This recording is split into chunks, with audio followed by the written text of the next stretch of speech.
So now we will study the classification and the structure, basic structure and properties of the retroviruses.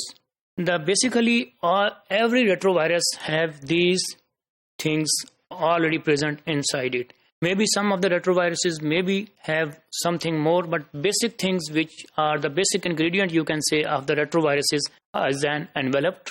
As we already know that envelope is something which is surrounding the capsid of the virus.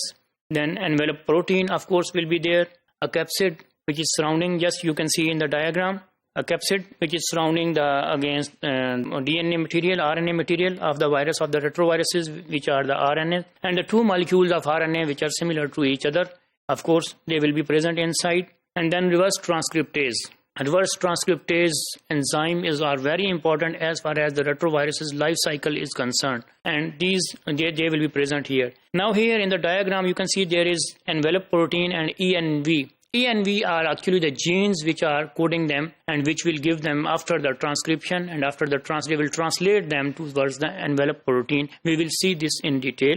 The replication pattern of the retroviruses, it's really very interesting. It is unlike the other viruses which are present in the earth. Once inside the host cytoplasm, the virus uses its own reverse transcriptase enzymes to produce the DNA from its RNA genome, which is actually different from the other viruses. The reverse of the usual pattern, thus it is called the retro or the backwards. Actually, the name of these viruses are on the basis of this property that they will translate their genome on the back page. That's why they are called the retroviruses. The new DNA is then incorporated into the host cell genome by an integrase enzyme referred to as provirus. Now the new DNA which has been produced will be integrated with the machinery of the host, and it will be integrated with it, and then it will be called as provirus. The host cell then treats the viral DNA as part of its genome. Of course, it has been integrated with the host cell's genome, so it will pass its own genome, translating the viral genes along with the cell's own genes. The proteins are produced which are required to assemble the new copies of the virus. The ENV, the other proteins, they will produce, of course, and they will produce just like the normal process the host is doing. It's difficult to detect the virus until it has been infected the host. An infection will persist indefinitely. Of course, the infection will persist indefinitely because the virus has been integrated with the host genome. That's why the infection will be there for the indefinite period. The replication pattern, the GAG gene will be translated and give us the capsid protein, and the pol gene molecules of the reverse transcriptase, and ENV gene will be given us the molecules of the envelope proteins. Here is the diagram which is showing us the basic pattern of the replication inside the retroviruses. Just like starting from the attachment of the viruses with the host, it needed the cell receptors, infection, and the capsid the cell membrane has been broken, and the capsid is going to inside the body of the host. Then the retroviruses will use their own reverse transcriptase enzymes, and its RNA will be converted into DNA. Now the most important step, the DNA will be integrated with the host machinery, and it will be integrated for the indefinite period of time, and then the normal procedures of the replication, the transcription, transcription, and translation will be carrying on again, just like the normal process of the RNA. And similarly, just like the host genome is replicating the genome of the virus, the retrovirus will also be replicating in the same way and given us the capsid and RNA, and then it can release from the body after producing the new virion. The very important example of the retroviruses is HIV, human immunodeficiency virus. Of course, at this moment, at this era, the human beings are facing very biggest problem and very complicated problem of the HIV. Just for introduction purpose, just a little points about the HIV.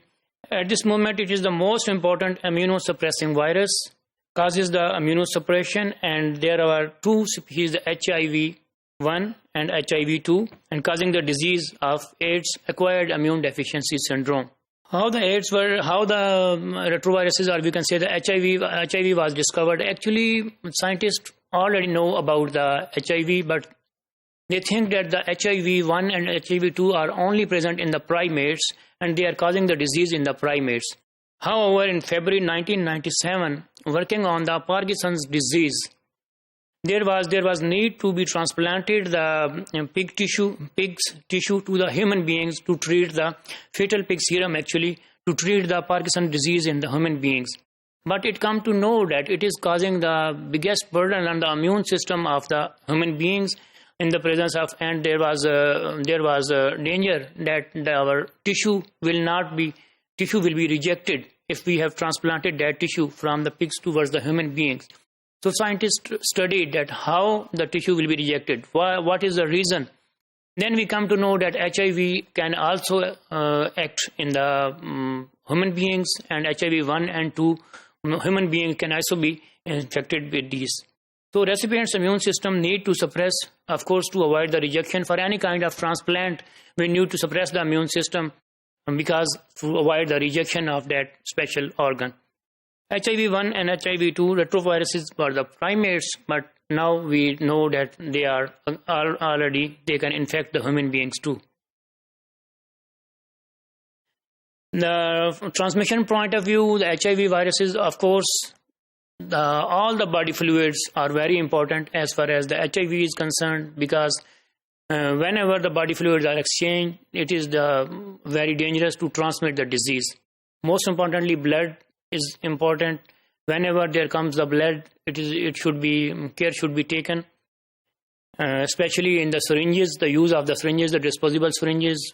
There should not be again changed, and again, when at the time of the shave from the barber, it is very important. Then the semen, the sexual contact is very important as far as HIV is concerned.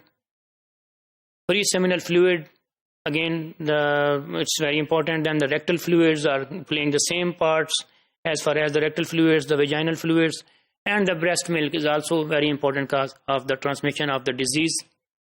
So therefore, most important is to take the care because at this moment there are two kinds of the treatments, or we can say the vaccines against the HIV are the understudied, but at this moment we still don't have any remedy for this disease.